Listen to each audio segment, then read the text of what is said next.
and informative, and I find that it strikes a chord with people when we allow our guests to take us into your world. Let's start when the sexual abuse started at age 6 and walk us through that. So my mom, she was a very good mom at the very beginning, but once I was like 6 years old, she started messing around with this guy, and she was like getting really bad on drugs. So my grandparents had took her to court, and from what I was told whenever I was younger, she didn't want to take a drug test, so she just waived her rights to me. And whenever my mom, she didn't want me, that's what I feel like. It's just like, why? So I would always try to be with my mom no matter what. So I was always taking her side whenever people would talk about her and say she was doing all this stuff. And she started dating that guy, Jerry, and we were getting to see her. I noticed things weren't right. And he would be like riding in the car with me, and like he would have his hand like in the middle of my thigh. And then it like progressed from there. Like he would put like porn on in the TV before school when my mom wasn't there, like if maybe she had to go to work or something early, and like. So he would play porn when you were about what, 5? Six or seven. I was like probably in first grade. He never like went any further than just touching me and like making me watch stuff with him. It's still called abuse. You were far too young to have been put into situations like that, having your whole mental and spirit open to porn. All of that is abuse. And I think it's important for our audience to recognize what abuse is, whether it's verbal, emotional, sexual. That had to be a lot of emotional pressure. I want to even go so far as to say trauma on you as a six-year-old.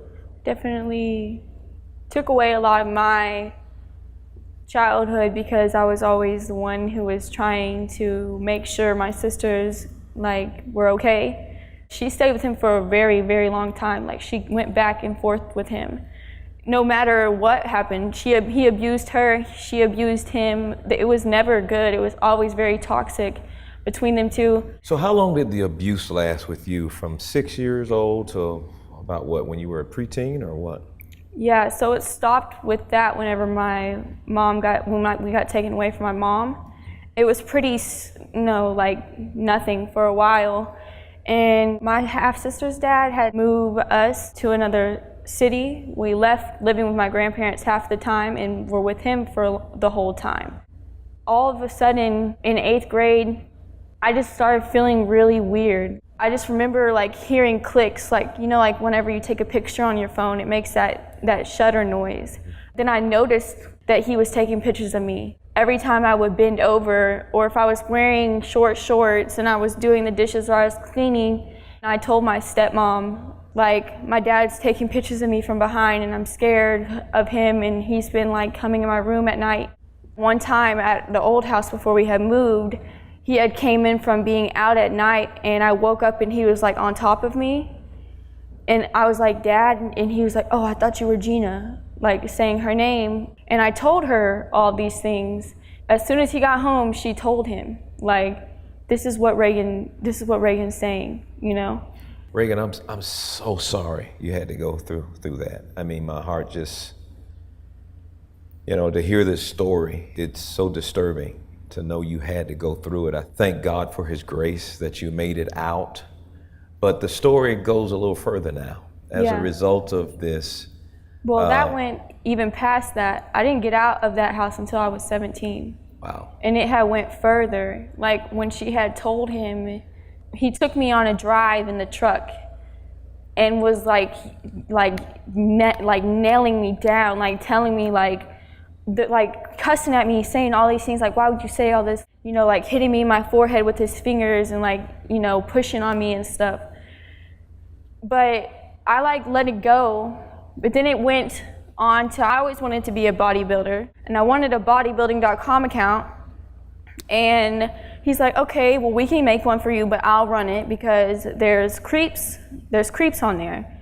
I was like, okay. So he had me put on a swimsuit and he took pictures of me.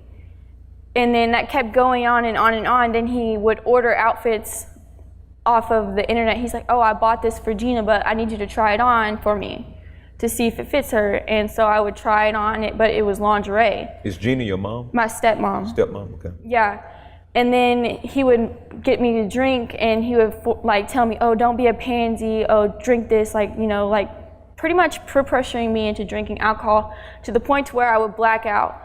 And I really don't remember like a lot of things that happened, but it started going on to him like having me dance for him and having me give him lap dances and like telling me, oh, your stepfather? Yeah. Telling me, oh, move your hand over, let me see your boobs. And I would like try to make up something and say like, no, I don't want to, like they're ugly, like blah, blah, like say something. Reagan, let me ask you something. I want to make sure that I'm following you and our audience following you. You went from your biological mother back to your father, who you later on found out was not your biological father? Yeah. So you're staying with your...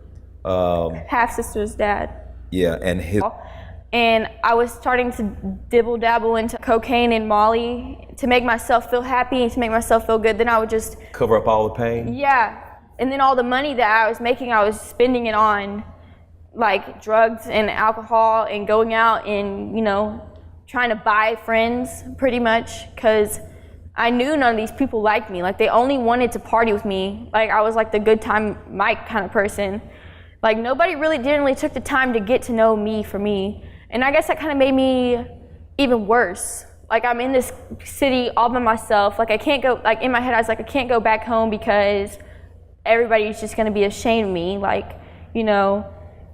A lot of stuff going on up there. Yeah, I just was like, a lot of times I would just be in the car just crying. Like, what, like I just kept saying why? Like why is this, why am I doing this? Like I was just so confused. And whenever I had met my baby's father, he was like kind of like my saving grace. Like I had been in a relationship with this person before that, and he had like beat me up really bad, you know? And so he was like there, he protected me. And I was on, like at that time, was on Molly for like 5 days straight. Like I wouldn't get out of his bed. I just stayed right there, like just taking it.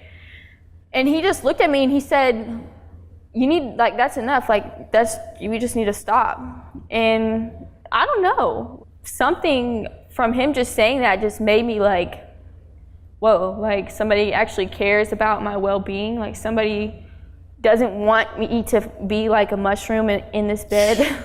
You know what it was? And that's what this show is all about. It was God's grace. You could have gone one day and even been dead. With everything that you've gone through, you've kind of taken us through this story, and it is a sad one. But even in the midst of everything that you've gone through, from 6 until that particular place, and been let down at Christian University and mocked and not gotten the treatment that Christians should have given you. But the grace of God is God's unmerited, undeserved favor coming to you to give you what you didn't deserve. And Jesus doesn't condemn us. He doesn't judge us.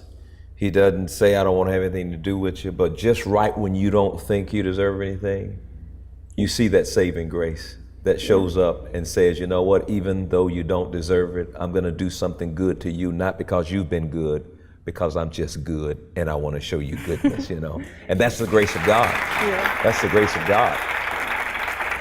I got a question. With everything you took us through, you took us on a journey here. What were you searching for? What was missing? What were you hoping to find? A purpose. I wanted to know why I was here. On the planet? Yeah, like, what's the point of me being here? Does anybody understand what I'm feeling? Like, can anybody really, really love me? I don't know if people understood, like, how sad and angry I was. Like, I didn't really talk about it that much, but how much I just didn't understand why all the things that happened to me happened. Well, you know, there are basic human needs that every human needs to have, and one of them is to have an understanding of my significance and my purpose in life. There are lots of people who are watching this broadcast right now can relate with you. They're trying to figure out, why am I here? Yeah, What am I just supposed felt to like do? I was just a body. Yeah, does anybody care? And I think that's where we come in and really minister to the fact that you can do a lot of things to try to find happiness. People can do a whole lot of wrong things trying to find happiness. But there's a place in your heart that God put only for Him to abide. And I believe with all my heart, until we make Jesus the Lord of our lives, we're never going to a message, and you are a ministry in preparation that will go and rescue somebody else's life. And I believe that the grace of God is on your life, and that grace is going to increase in your life. You watch, you watch, you watch. I will. Yeah. Don't you appreciate our guest today? You know, I talk about the grace of God every week on this program, and there's nothing you have done that disqualifies you from receiving God's love and the good He has in store for you. No, you may not deserve it. I understand that, but that's the point. Grace is God's unmerited, unearned favor that is extended to you. Now, this could be the day that you finally stop trying to justify your actions, stop living in shame, and receive grace that God has for you and that God has waiting for you. Now, before I go, I hope you'll share your own story with us online at yourworldwithcreflo.com, or stay connected with me on Facebook, Instagram, or Twitter. I'll see you next time right here on Your World. As Christians, we should strive to share God's love to everybody we meet. And our church and other Christian institutions should be a place of safety where those who have